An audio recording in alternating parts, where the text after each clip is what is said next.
do meu lado aqui, eu estou com o Dr. Jonadab Rodrigues Laurindo. Com mais um nome, ele já era considerado um rei aqui, né? Que é um nome muito comprido. Boa noite, meu amigo. Boa noite, Roberto. Boa noite, minha irmã Luísa. Boa noite a todos que acompanham o seu programa. É um prazer estar aqui mais uma vez para a gente poder conversar. Prazer é todo meu. Ah, Luísa, Waka. Quase acertei, quase. Waka. Seja bem-vindo, Luísa. Eu chamo ela de negra, é melhor. Eu não tenho problema com isso não, negra é bom. Boa noite para você. Quero agradecer a oportunidade e dar boa noite para todas as pessoas que estão nos assistindo. Dizer que, mais uma vez aqui, e que eu não me preocupo com você errar o meu nome desde que você me convide até acertar. Já tá bom. Vai demorar. Jonadab, eu demorei 2 anos para aprender a falar o nome desse meu amigo. Jonadab, estamos aqui hoje para falar um pouquinho sobre até mesmo umas questões históricas do nosso país, né? Que a língua representa muito do que o povo pensa e do que o povo é. E o português não é uma língua morta, então ela vem se criando, se recriando durante muito tempo. Mas vocês têm uma preocupação bastante importante, que é procurar os significados de algumas palavras que foram utilizadas de maneira muito mais racistas. Não é isso, Jonadab? Então, Roberto, a nossa atuação, independente da nossa atividade profissional como advogado, a Luísa como dirigente sindical e como pedagoga, como estudante, agora concluiu, né, assistente social, nós temos uma preocupação muito grande com o desenvolvimento humano. E quando falamos de desenvolvimento humano, nós também queremos extirpar da sociedade o racismo, né? Então, além da nossa formação profissional, da nossa formação política, nós temos como obrigação, nós como negros, de lutarmos contra o racismo no país. E o racismo, ele se expressa de diversas formas, né? Ele está dentro da estrutura do Estado. Infelizmente, o próprio Estado, ele foi montado em cima de um sistema racista, racismo é privilegiar determinada classe, determinada sociedade. E é isso que tem acontecido. E nessa nossa luta contra o racismo, a gente tem atacado de todas as formas, né, em todos os campos em que ele se manifesta, seja ele na vida profissional, seja ele no meio político, seja ele até na nossa língua portuguesa. A nossa língua portuguesa, ela também tem palavras e expressões que remetem às questões relacionadas à escravidão e que remetem, sim, de um cunho racista. Ela detém esse cunho racista. Então, a nossa luta, não é contra o racismo de forma bem abrangente. Não só como a língua, como também nas ações sociais, como na política, como na inserção social. Então, essa é a nossa bandeira, essa é a nossa luta. Luísa, o Brasil é um país racista? Não só racista, como hipócrita. Porque o mito da democracia racial, ele dá conta de criar esse ideário contínuo e conjunto de que somos todos iguais. Mas aí, quando você faz um levantamento de quantas pessoas morrem sob a mão do Estado, de quantas pessoas foram desprovidas de condições de sobreviver na pandemia, de quantas pessoas deixaram de ter mínimas condições de dignidade para poder viver, e de quem eram essas pessoas. As primeiras a perder o emprego, as últimas a reconquistar o emprego ou um subemprego. E são dados que não são tão difíceis de você acessar, você consegue acessar simplesmente no Google. É só buscar ali o percentual de pessoas que foram mortas em subemprego, como motoboy, por exemplo, nas entregas. Qual era o percentual e qual era a etnia? Se você aprofundar, você encontra a maioria deles quem são. E ao mesmo tempo você encontra pessoas dizendo que isso não existe. Então, o racismo estrutural, ele é o conjunto da construção histórica do Brasil, fundamentada no capital através do racismo, e ele mesmo se justifica. Então a pessoa ela não te atende, ela não te dá condições, ela diz: ah, a estrutura é racista. Então, na verdade, não é a estrutura apenas é racista. A pessoa é racista e ela se justifica na estrutura da sociedade, que é um processo muito mais conveniente do que assumir o seu lugar de privilégio e buscar uma mudança, buscar uma melhora. Uma das questões é a própria língua portuguesa, né? Como muita gente ainda usa a palavra denegrir, você considera uma palavra racista. Denegrir, ou seja, tornar negro, é isso? Sim, esse é o sentido dessa... vamos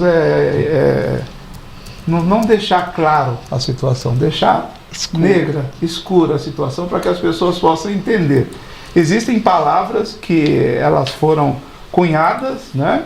Elas foram cunhadas já com o sentido de discriminar determinadas pessoas, ou descrever alguns atos que eram praticados em relação àquele ser. Quando a gente fala, por exemplo, de criado mudo, para todo mundo pode ser uma coisa normal, mas essa expressão ela é racista.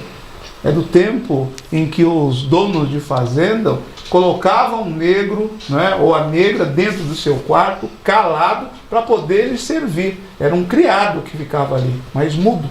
Muitos deles, né, para que não pudessem encontrar os segredos do seu dono, muitas vezes era arrancado até a sua língua. Então, criado mudo vem daí. E vem outras expressões que ela, apenas como uma palavra, não tem um sentido racista. Mas, por exemplo, eu falo para você, se eu falar para você mercado, você vai pensar no mercado municipal, vai pensar no mercado, frutas, tal. Mas quando eu falo mercado negro, mudou todo o sentido do mercado. É mercado onde você vai comprar roupa, um mercado ilegal, é um mercado que as coisas não são de acordo com o que a sociedade planeja, não é? Podemos pegar outras palavras, se a gente pegar eu peguei magia, uma lista aqui, se pegar você pegar. magia, se falar magia, magia é coisa linda, né? Você pensa em aquelas varinhas mágicas, as fadas madrinhas, né? Mas quando você fala magia negra, não, daí religião negra, né? Tem a ver com isso, então isso daí é ruim, isso aí não presta. Então, no momento, essas frases, não só a frase, mas como as expressões, quando ligadas à questão do negro, da negra, do preto ou da preta, ela tem uma outra conotação. E isso é um racismo linguístico. Há necessidade de ressignificar os significados dessas palavras. Isso é importante, porque essas palavras você aprende nas escolas. Sim. E é as escolas que têm o dever que eu digo em relação à mão do Estado na educação, que é previsto na Constituição, a mão do Estado fazer com que essas coisas sejam ressignificadas e que crie uma sociedade não racista. O Jonadab é ligado ao Sindicato dos Condutores. E ele acabou me lembrando essa semana de um termo que eu conhecia, todo mundo, o pessoal mais velho conhece muito, o pessoal que é ligado ao transporte, que o último, acho que era o último ou o primeiro, é chamado de ônibus, né? O último que sai para recolher o pessoal, para trazer, é chamado de negreiro. Não é isso? Sim. Em algumas cidades, né, algumas empresas... Guarulhos usava muito Guarulhos usou isso, o Sindicato dos Condutores, em 2014, ingressou com uma ação judicial pedindo dano moral e que as empresas retirassem o termo negreiro desses ônibus que transportam os trabalhadores na madrugada para o trabalho. Obtivemos êxito nesta ação. A ação foi julgada procedente, né? Considerou um dano moral àquela categoria, àqueles trabalhadores, e a justiça determinou que esse termo não poderia ser mais usado sob pena de multas. Conversamos aí, vem a questão das empresas aqui, elas foram muito solícitas, e conversamos e realizamos um acordo em relação a isso, Roberto. E é o primeiro acordo no Brasil dessa natureza.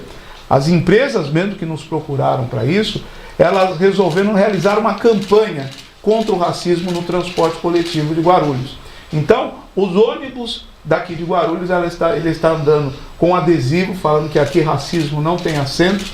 Ela está realizando treinamento e realizando o treinamento dos trabalhadores que estão ingressando e de todo o seu staff, toda a sua direção e supervisão, para que diminua a prática de racismo dentro das garagens, né? Então nós fizemos um acordo e isso elas mesmas aceitaram para sempre fazer isso. Quando ela integra o trabalhador na empresa, vai ter curso discutindo sobre o racismo, não só sobre o racismo, sobre o machismo, né? Então tentar trazer dentro do ambiente de trabalho um ambiente saudável e tranquilo e longe de racismo. Queria perguntar para você, você é racista? Hein? Você é?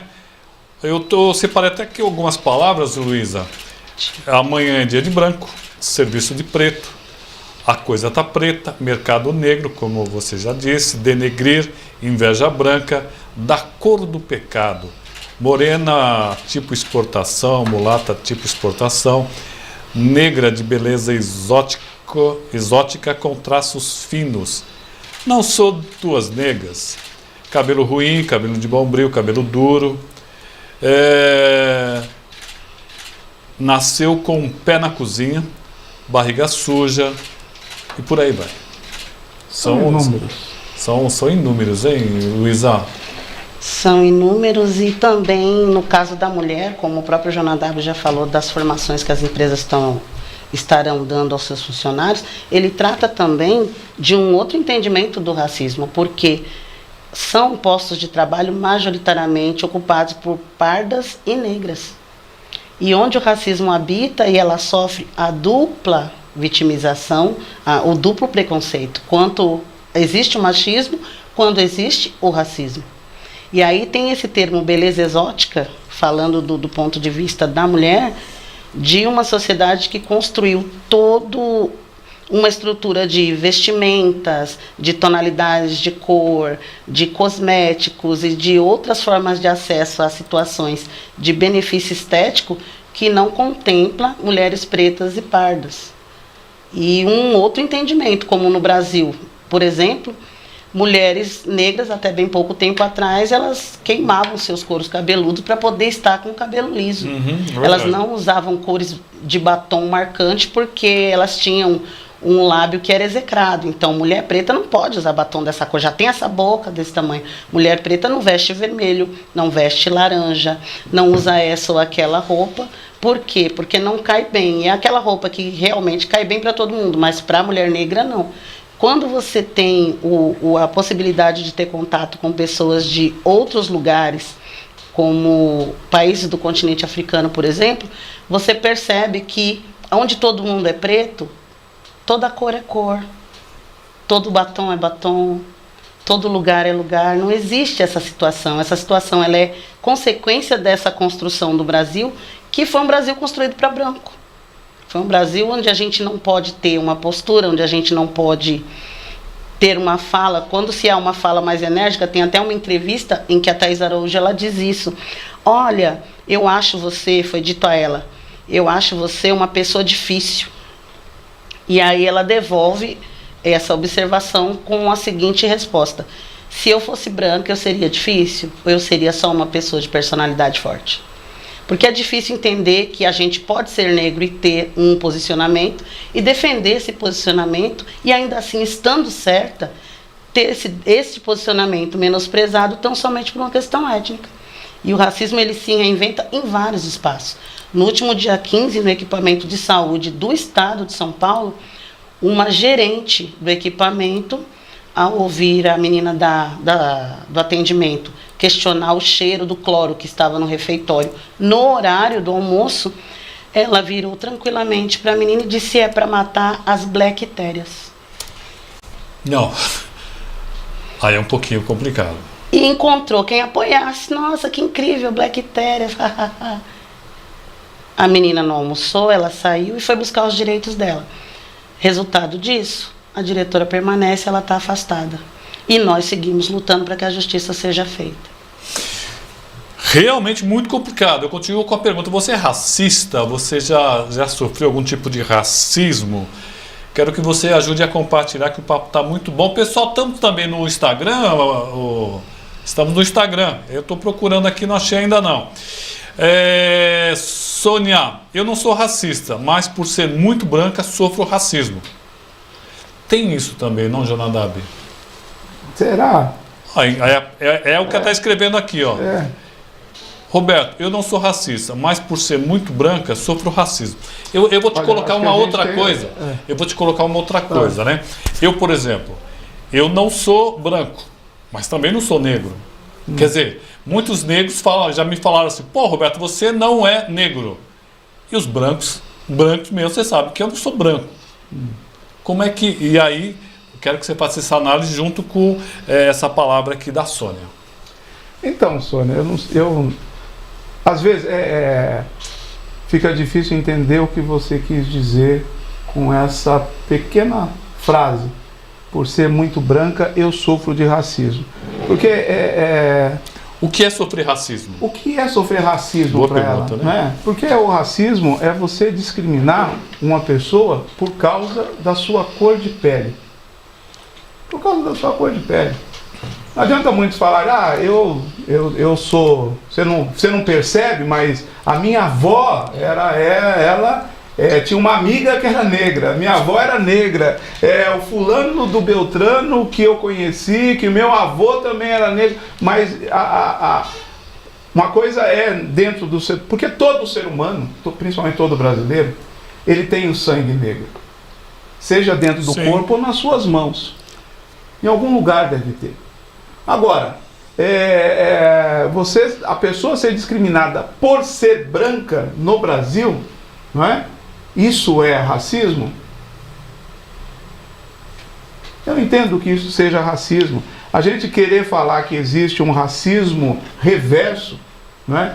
Porque, na verdade, o que eu acho, né? Vou querer interpretar o que ela está querendo dizer, que ela sofre racismo dos negros por ela ser branca. É isso? Teria racismo reverso? É isso que ela está querendo dizer? De que forma? Então diga, aonde é que ela sofre essa espécie de racismo? No samba? Ou no jogo de futebol? Ou quando ela vai jogar basquete, escolhe primeiro os negros, depois ela? É isso que ela está querendo dizer? Né? Ela está criando esse estereótipo, porque isso também é um estereótipo. Não é? Então, eu vejo que não existe essa questão de racismo reverso. Primeiro que deveria passar por mais de... para ter um racismo reverso, o branco deveria, no Brasil, deveria ainda ter 492 anos entre escravidão e exclusão para poder saber o que é racismo. Né? Ele não tem o seu lugar de fala para falar sobre isso ou falar sobre a situação do negro se ele nunca teve. Da mesma forma que eu não posso falar sobre a mulher. Simplesmente eu tenho que respeitar a mulher, entender os seus direitos e deixar com que ela fala o que ela sente. Não é? Agora, eu sou branco demais, então por isso eu sofro racismo. Acho que é melhor tentar entender o porquê que ela sofre. Porque aí não está a justificativa dela. Arinaldo está mandando um abraço para Jonadab e Luísa Xavier Owoka. Esses tem já não preciso mais convidá-lo. Já não volta mais. Já Ciara está dizendo, gosto demais desse programa. Eu também gosto muito, aí eu quero que você compartilhe muito. Eu gosto muito de cutucar, porque aqui é a nossa função aqui para ter grande entendimento. Eu gosto muito do Jonadab, porque tem uma vez... Olha, eu vou falar uma palavra que ele vai falar que é racismo. Eu gosto muito do seu pensamento, que você tem um pensamento claro. Pensamento muito claro. Muito cristalino. Eu entendo que isso... eu queria falar o seguinte... Mas eu vou enegrecer essa conversa. Vamos fazer aliás, eu tenho um texto, eu vou pedir para vocês procurar um texto meu, que foi feito, que eu escrevi, e quem leu foi meu amigo Rubinho Responsa. No final do texto eu falo assim, precisamos discutir mais para não deixar as coisas assim tão claras. Para não deixar as coisas assim tão claras. Por que eu não posso usar uma camiseta 100% branco e você pode usar uma camiseta 100% negro? Essa foi uma boa cutucada, não foi, Luísa? Essa é uma boa cutucada. Você quer bater ou deixa que eu bato, Luísa? Não, deixa a Luísa bater, vai. Você já me bateu antes. Eu tenho um entender de que a gente vem aqui para fazer a provocação. E a partir dessa provocação as pessoas constroem os seus pensamentos e suas verdades ou não. Quando a gente cria camisetas escritas 100% negra, vida negra importa, vidas negras importam, nós não estamos falando de demérito das outras etnias. Nós estamos tentando chegar nesse lugar onde a outra etnia já está há séculos. É esse lugar que é tranquilo, de você entrar no shopping e não ser perseguido, de você não tomar um tapa de um cidadão aí que se diz representante do Estado, 10 horas da noite saindo da padaria, de não tomar um tiro na porta da sua casa porque o policial confundiu o vizinho com um ladrão, e coisas desse sentido. Então, quando a gente usa essas camisas, essas camisetas e os turbantes e faixas e tais, a gente está tentando sobreviver, revalidar nossa existência, naturalizar o que é valioso para nós, o que é a nossa cultura, e ao mesmo tempo problematizar tudo isso. Quando a gente vem de um histórico de séculos de escravização, mais um século e tanto de exclusão, é necessário tudo isso. Agora, no meu entender, ter uma camisa escrita 100% branco é como um empresário milionário que não paga imposto sobre as suas fortunas, ter uma camisa escrita 100% patrão. É isso. Porque ele não precisa reforçar e nem validar tudo que ele representa enquanto milionário, assim como a população branca, ela não precisa. Porque, na verdade, eles têm o lugar deles assegurado e garantido. Garantido por um Estado laico que só é laico quando lhe cabe, que tem um crucifixo na entrada de um prédio, mas que você não pode acender um incenso. Eles têm a garantia da igualdade nos espaços de trabalho, eles têm o privilégio de trabalhar em espaços e ascender profissionalmente, ainda sem ter capacitação, tão somente por não serem negros. Então, eu creio perfeito. Que é isso. Ó, acabou nosso tempo. Já? Você viu como foi rapidinho? Foi rápido. Rapidinho. Aqui é uma meia hora só, não pode ser uma hora. Mas foi bom? Foi suficiente? Não. Não, nós vamos voltar para conversar mais. Você sabe que vocês são sempre bem-vindos aqui. Sim. Mesmo eu já tendo aprendido a falar o nome da Luísa. Tem coisas, Samuel, só para concluir aqui, Claro. para não deixar... Claro não, escuro. Para não deixar as coisas em branco, mas mostrando e enegrecer os dados. Se você pegar qualquer dado estatístico de desenvolvimento humano, cultural e social, sempre o negro ele está abaixo das médias ali estabelecidas. E como pode estar abaixo das metas estabelecidas se 54% da população brasileira é negra? Aí nós vamos poder discutir, existe ou não existe o racismo? Mas deixa para uma próxima que a gente vem discutir. Olha, vou fazer isso aí, é muito bacana. Obrigado, Luísa. Amo a Luísa. Eu chamo ela de nega, porque é o apelido dela e porque o sobrenome dela é de matar. Obrigado, Luísa. Eu que agradeço mais uma vez a oportunidade e quantas e tantas vezes for possível estaremos de volta. Vai ser um prazer. Estaremos de volta porque, infelizmente, isso não acaba. O racismo não acaba. Precisamos modificar muito, precisamos discutir muito. Jonadab, meu grande amigo, obrigado. Obrigado, Roberto. É sempre um prazer estar aqui. Aceitar as suas provocações, maravilhoso. Né? Esse é o Abujamra de Guarulhos, né? E eu sempre estarei aqui para discutir da forma cortês, amigável e com muito conhecimento que você sempre traz para os seus telespectadores e para todos que vêm participar dessa mesa.